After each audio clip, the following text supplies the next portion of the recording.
I want to talk to you today about strategic plans. Okay. I'm a big believer in planning. I'm a big believer in goal setting. You can just look behind me.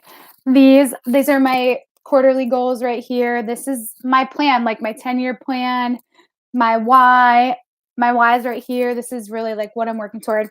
Some visual graphics over here. Anyway, I'm a big believer in this stuff. So I want to just come and talk to you today about how important it is to have a strategic plan and what this can do for you. So I think some people get completely overwhelmed by the idea of a strategic plan, and they might think that it's only something that like a large corporation needs to do, but I disagree. I think even if you have a small business, even if you just have a side hustle, I think you need to have a strategic plan. And I think that because I think all your planning should be strategic, right? I think all your planning needs to lead to your end game, needs to lead to your ultimate goal, your aim, whatever it is that you're trying to achieve. Because if you're not planning for that, you might not hit that mark and you might be going in the completely wrong direction. So hopefully I've convinced you that you need a strategic plan. And now I just want to give you a really quick way to come up with a strategic plan. So all I need from you is an hour. So plan for an hour, hopefully an hour of uninterrupted time. If your life is anything like mine, that's going to be really hard to come by. I'm sure you can hear my kids right outside the store screaming their heads off. It never stops. And so my 1 hour usually takes like 4 or 5, maybe 3 days.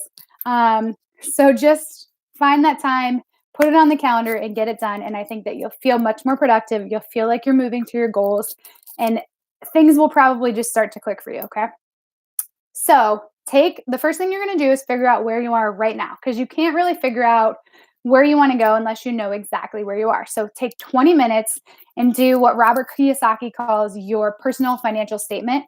So you're going to do an income statement and a balance sheet. So an income statement, you can just Google what this looks like or look at my blog post.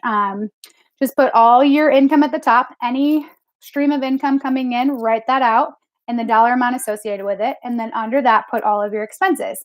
And then go ahead and subtract your expenses from your income and then you'll get your cash flow. So you can do this from a monthly perspective or an annual perspective. Just make sure that they're consistent.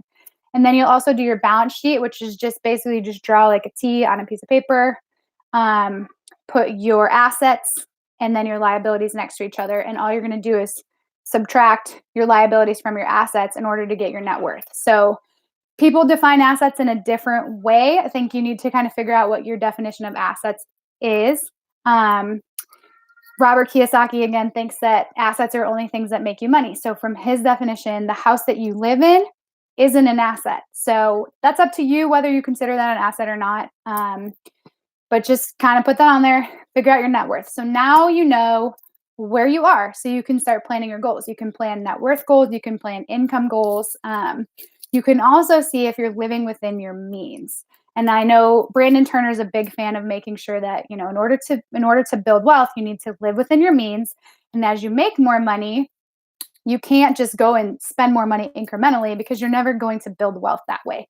So this is a great tool to figure out where it is you are and then also where it is that you need to go. And it's probably easier than you think to cut out some expenses if you know what they are. Okay, so that's step one.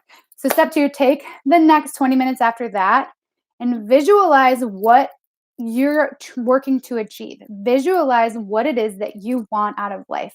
So that's where some of this comes in back here, some of these pictures. This is what I want. I've got my 3 F's really: family, fitness, and financial freedom. And these graphics here all represent those things. And sometimes when I'm having a really rough day or just I'm so not motivated, we've all had those days. These are just serve as a reminder for what it is that I'm working for. So I want you guys to do the same thing. Visualization is such a powerful tool, and get this stuff on paper, print it out, post it everywhere so you're constantly reminded of it. Okay. So then spend the next 10 minutes setting goals. There's lots of different goal setting techniques out there. SMART goals. Just Google goal setting techniques if you don't know how to do this. And set your goals. Set your 1-year goals, set your 5-year goals, your 10-year goals.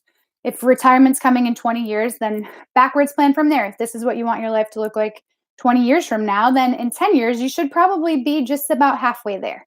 Now in real estate, that might be a little bit different. If you want a $50 million portfolio in 20 years, it doesn't necessarily mean that you need to have a a $25 million portfolio in 10 because as you make more money and as your income is growing, it's going to be easier for you to purchase more down the road. So just figure out what that incremental plan looks like for you based on what it is that you're trying to achieve.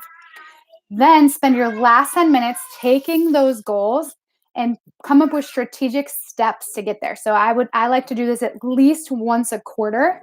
But figure out what your quarterly goals are, figure out what your monthly goals are, even maybe figure out what your weekly goals are. If you're trying to get out of debt, you probably need to have some weekly goals, right? You need to be doing something maybe even every single day in order to accomplish those goals so you can move on to much bigger goals. So I hope this really helps you guys. Read the blog post and then give me feedback on how things are going.